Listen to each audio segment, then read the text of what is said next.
काली माँ ने क्यों रखा शिव जी के ऊपर पैर? चलो जानते हैं। पौराणिक कथा के अनुसार प्राचीन काल में राक्षस अपनी तपस्या के बल पर ऐसी शक्तियां प्राप्त कर लेते थे जिनके सामने टिकना देवताओं के लिए भी मुश्किल हो जाता था। राक्षस अपनी शक्तियों का प्रयोग करके आतंक और भय फैलाते थे। ऐसी ही एक घटना रक्तबीज नाम से राक्षस से जुड़ी है। रक्तबीज का अंत मां काली के हाथों हुआ, लेकिन इस दौरान गलती से मां काली का पांव भगवान शिव के ऊपर आ गया था। आइए जानते हैं उस घटना के बारे में। एक बार रक्तबीज नाम के एक राक्षस ने भगवान शिव को प्रसन्न किया और उनसे एक वरदान हासिल कर लिया। रक्तबीज को यह वरदान मिला था कि उसका खून जहां भी गिरेगा वहां से उसी के समान राक्षस पैदा हो जाएगा।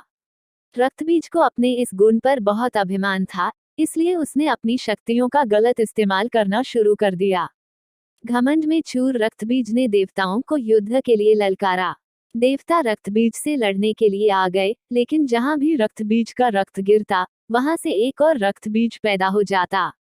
इसका परिणाम यह हुआ कि बहुत सारे रक्तबीज पैदा हो गए, जिन्हें हराने का कोई रास्ता देवताओं को दिखाई नहीं दे रहा था।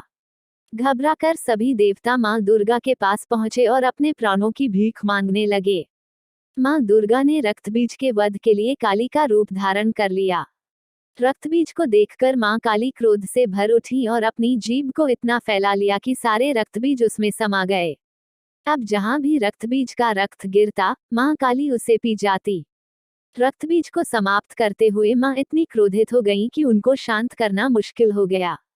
काली मां का यह रूप विनाशकारी हो सकता था, इसलिए सभी देवता भगवान शिव के पास पहुंचे और बोले कि आप ही मां का क्रोध शांत कर सकते हैं। मां काली के क्रोध को शांत करना भगवान शिव के लिए भी आसान नहीं था, इसलिए भगवान शिव काली मां के मार्ग में लेट गए। क्रोधित मां काली ने जैसे ही भगवान शिव के ऊपर पांव रखा वो झिझक कर ठहर गईं और उनका गुस्सा शांत हो गया।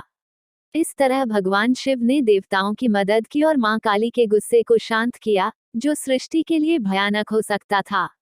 अधिक नए वीडियो देखने के लिए कृपया मेरे चैनल को सब्सक्राइब करें, लाइक करें और शेयर करें।